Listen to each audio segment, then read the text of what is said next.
Previous લેક્ચરમાં આપણે જે કન્સેપ્ટ ડિસ્કસ કરેલો હતો એ તો management is as a science. તો હવે જે આપણે કન્સેપ્ટ ડિસ્કસ કરવાનો છે એ છે મેનેજમેન્ટ એઝ એન આર્ટ. તો મેનેજમેન્ટ એઝ એન આર્ટ આપણે કઈ રીતે કહી શકીએ? તો આપણે જેટલી સ્કિલ્સ આપણી પાસે છે, જેટલું નોલેજ આપણી પાસે છે, એ નોલેજને આપણે કઈ રીતે પ્રેક્ટિકલ લાઈફમાં અપ્લાય કરી શકીએ, એ જે મેથડ યુઝ કરીએ છીએ એને આપણે આર્ટ કહી શકીએ. Whereas under the science one normally learns that why of the phenomenon, under the art one learns the how of the phenomenon. તો કોઈ પણ ફિનોમિનન છે આપણે એ જો ક્રિએટ થાય છે તો આપણે ડેટા ગેધર્ડ કરીને એનાલિસિસ કરીને જાણી શકીએ કે આ જે સિચ્યુએશન છે એ શું કામ અકર થઈ છે, બરાબર. એ અકર થઈ છે એ આપણને સાયન્સમાં ખ્યાલ આવી જાય, બટ એને આપણે સોલ્વ કઈ રીતે કરશું, એને કમઅપ કઈ રીતે કરશું, એના માટે આર્ટની જરૂર પડે. તો art learns that how of it. તો એને કઈ રીતે, માનો કે તમે કોઈ તમારો પ્રોગ્રામ છે એને લોન્ચ કરવાનું છે, તો એમાં કઈ કઈ ઇન્ફોર્મેશન છે એને એનાલિસિસ કરી દીધી, પછી એને લોન્ચ કઈ રીતે કરવો, એ જે મેથડ છે એને કહેવાય art. Art is thus concern with the understanding of how a particular work can be accomplished. તો જે એ કેની સાથે કન્સર્ન છે, તો તમારી પાસે જે પર્ટિક્યુલર નોલેજ છે. ફોર એક્ઝામ્પલ, તમે એક આર્ટિસ્ટ છો, તમે એક પેઇન્ટર છો, તો પેઇન્ટર તરીકે તમારું વર્ક છે એ પેઇન્ટિંગ કરવાનું. તો તમને ખ્યાલ છે તમારા પર્ટિક્યુલર વર્કનું કે તમે કઈ રીતે એને આર્ટ કઈ રીતે કરશો, એના કલર્સ કયા છે, એનું મેચિંગ કઈ રીતે થશે, તમે કઈ વોલ ઉપર લગાડવી છે તો એના મેચિંગ આર્ટ કઈ રીતે છે. તો આ રીતે તમારી પાસે પર્ટિક્યુલર વર્કનું છે એક્સપર્ટાઇઝ નોલેજ છે કે જે તમારા વર્કની સાથે કન્સર્ન હોય છે, કે જે તમારો ગોલ છે એ અકોમ્પ્લિશ કરી શકશે. Management is the sense is more N art.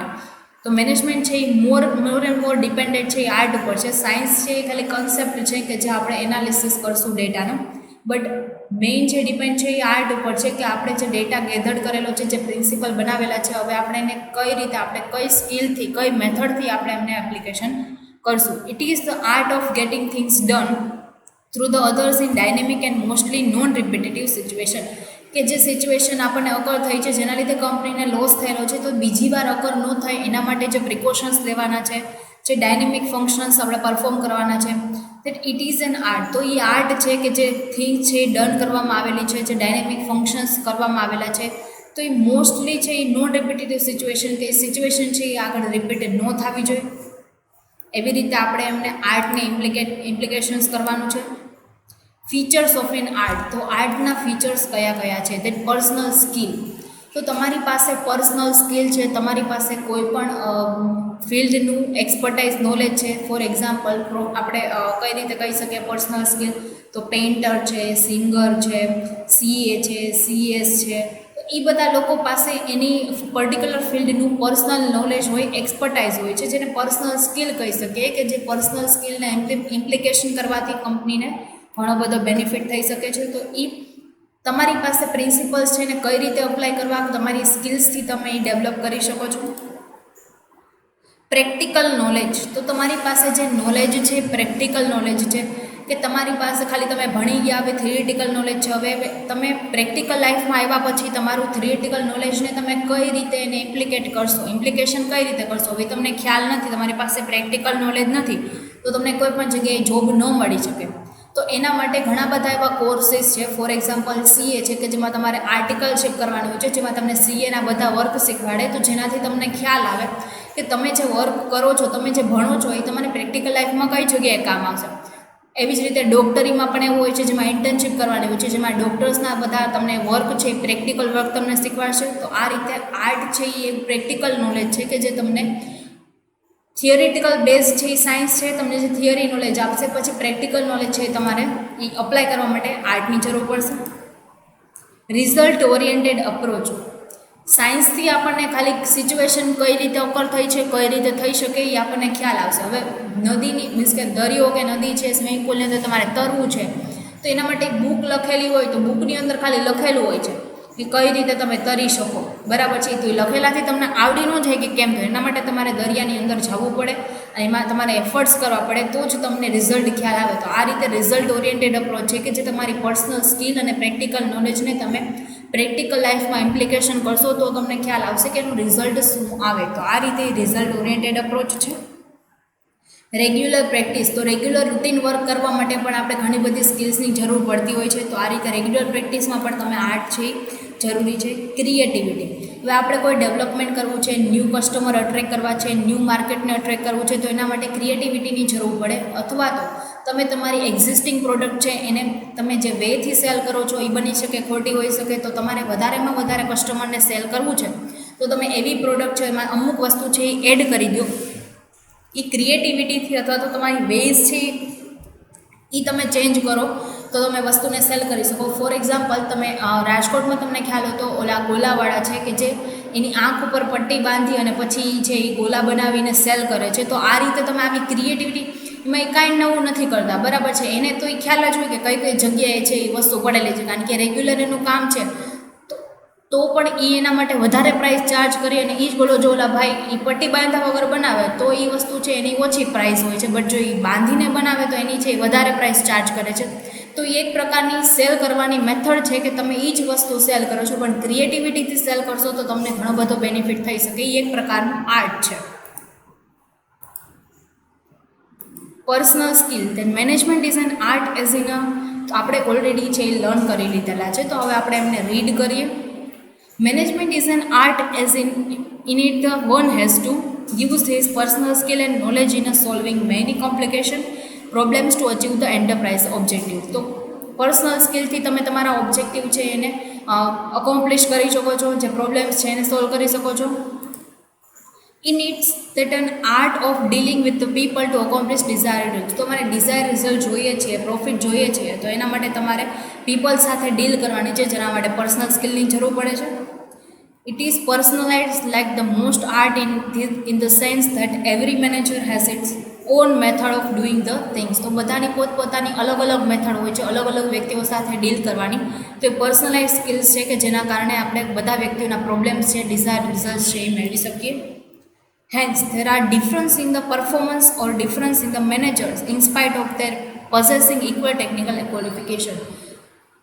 લોકો પાસે સેમ ક્વોલિફિકેશન હોય, ફોર એક્ઝામ્પલ તમે બે ચાર્ટર્ડ એકાઉન્ટ અથવા તો બે ડૉક્ટરને તમે સાથે લાવો, સ્ટીલ તમે ઘણા બધા ડૉક્ટર છે એની બેનું ડિગ્રી છે એ સેમ છે, બરાબર છે, બે સેમ ડિગ્રી છે, બે સેમ વસ્તુ ભણેલી છે, બધાનું તો પર્સનલ સ્કિલ અલગ અલગ હોય. અમુક ડૉક્ટરની દવાથી તમને ફેર પડી જતો હોય, અમુક ડૉક્ટરની દવાથી તમને ફેર ન પડતો હોય. તો આ રીતે બધાનું જે ક્વોલિફિકેશન છે એ સેમ છે, સ્ટીલ એના પરફોર્મન્સમાં છે એ ચેન્જીસ આવે છે. પ્રેક્ટિકલ નોલેજ, તો management does not merely mean the knowledge but practice which makes it effective and useful. તો કોઈ પણ વસ્તુ છે એ શીખવાથી ખાલી ન થઈ જાય, એના માટે તમારે વારંવાર એની પ્રેક્ટિસ કરવી પડે, તો જ એ વસ્તુમાં તમે એક એક્સપર્ટ બની શકો છો, અથવા તો એ નોલેજ છે એને વધારેમાં વધારે ગેઇન કરી શકો છો, જે તમને ફ્યુચરમાં યુઝફુલ ક્રિએટ થઈ શકે છે, યુઝફુલ તમને બની શકે છે. Just a person cannot be called a musician even if he knows that the technicalities of the music. Unless he plays the musical instrument similarly, a person cannot be called a manager.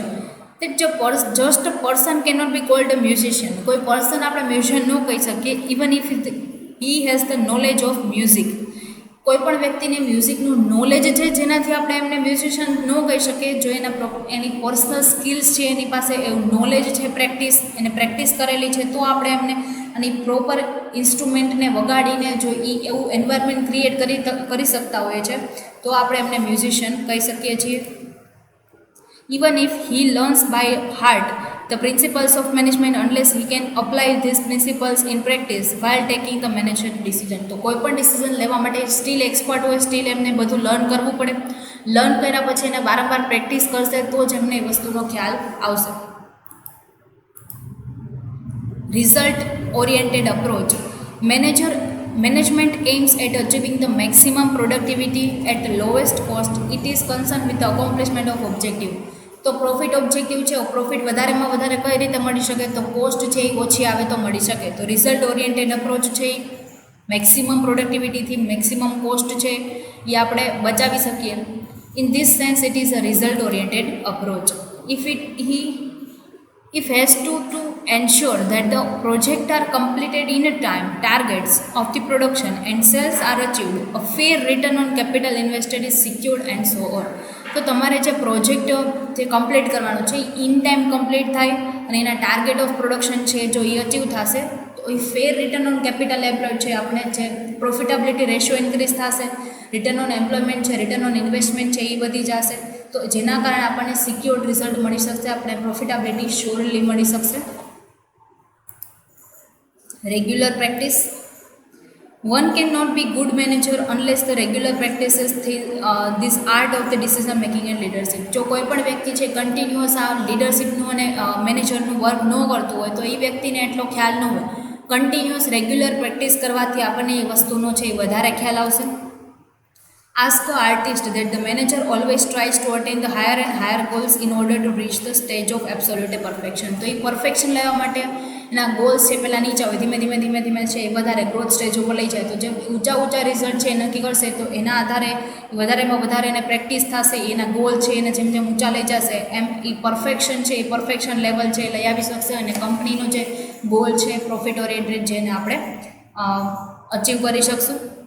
This efficiency and effectiveness is attained through the regular practice. તો કોઈ પણ efficiency છે એને વધારવી હોય તો પહેલી વાર તમે કોઈ પણ કંઈ કામ કરશો તો એમાં તમને સ્પીડ નહીં આવે, પણ એ કામ તમે રોજ કરશો, વારંવાર કરશો તો તમને એ વસ્તુમાં સ્પીડ આવી જશે. તો એવી રીતે એફિશિયન્સી અને ઇફેક્ટિવનેસ વધારવી હોય તો એના માટે તમારે એ વસ્તુની રેગ્યુલર પ્રેક્ટિસ કરવી જરૂરી છે.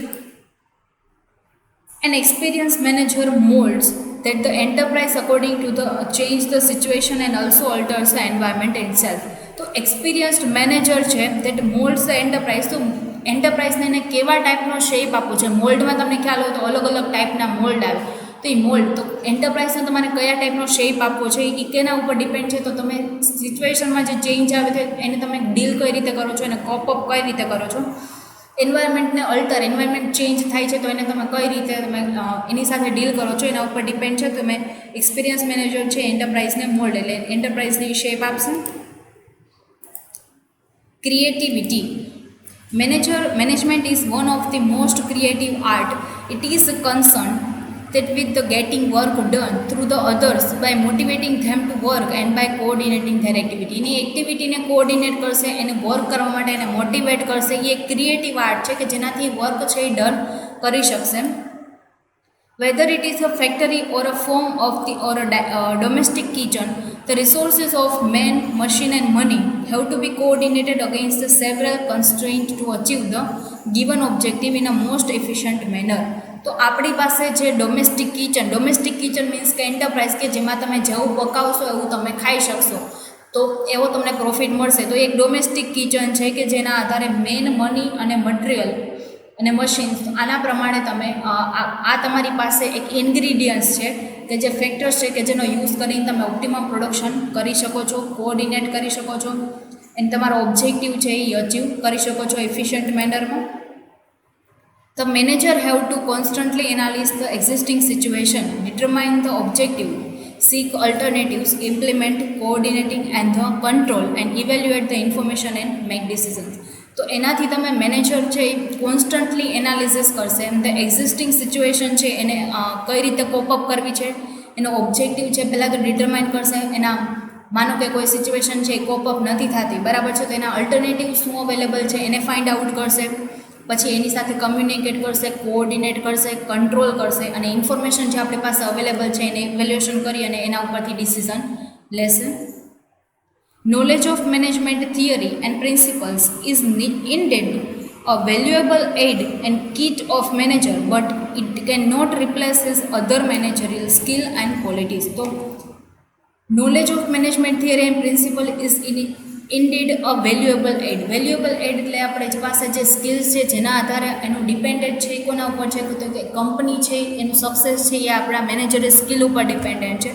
તો એક વેલ્યુએબલ એડ કીટ છે કહી શકીએ that can not replace the manager skills and quality. આપણે કોઈ મેનેજર ઉપર આપણી સક્સેસ ડિપેન્ડન્ટ છે તો એ મેનેજરને રિપ્લેસ કરશો તો તમારી સક્સેસ છે એ નીચી થઈ જશે. સક્સેસ છે એ તમારા જે પ્રોફિટેબિલિટી છે એ પ્રોફિટેબિલિટી ઘટી જશે જેના કારણે તમારે કંપની છે એને લોસ બેર કરવો પડશે. તો તમે કોઈ સ્કિલ્સ છે કોઈ એબિલિટી છે તમે એને રિપ્લેસ ન કરી શકો. જે આપણે ઓલરેડી આગળના એક કોન્સેપ્ટમાં અરિજીત સિંહ વાળું એક્ઝામ્પલ લઈને સમજી લીધેલું છે. This knowledge has to be applied and practiced by the manager just as the medical or legal practitioners practices their respective sciences.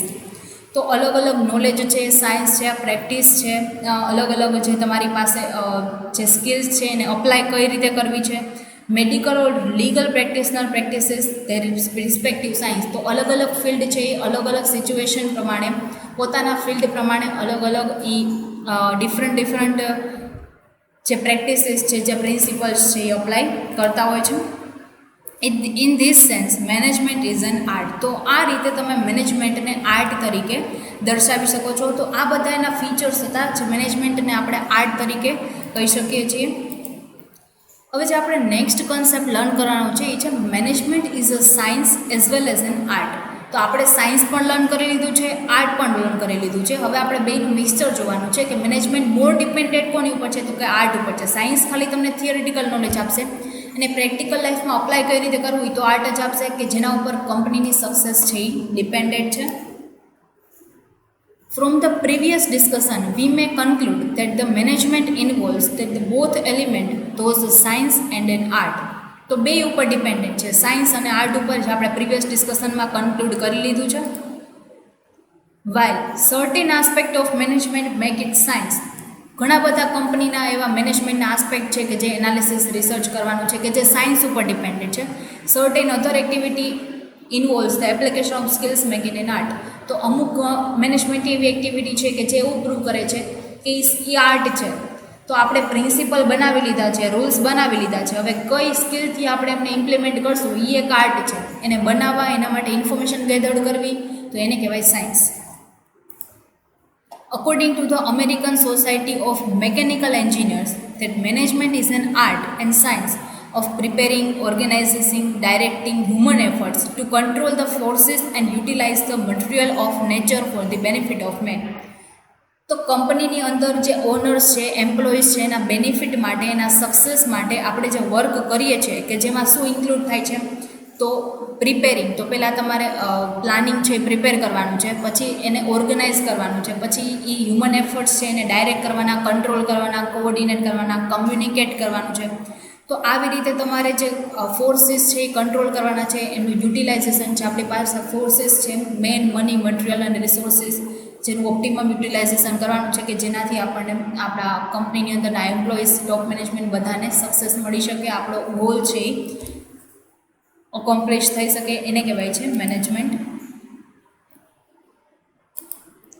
આપણે જે નેક્સ્ટ કન્સેપ્ટ ડિસ્કસ કરવાનું છે એ છે મેનેજમેન્ટ એઝ અ પ્રોફેશન. તો આગળનો જે કન્સેપ્ટ હતો એ management is a science as well as art, જે આપણે ડિસ્કસ કરી લીધો છે. પર્ટિક્યુલર છે મેનેજમેન્ટ એઝ એન આર્ટ અને particular management as an science, એ બે આપણે ડિસ્કસ કરી લીધા છે.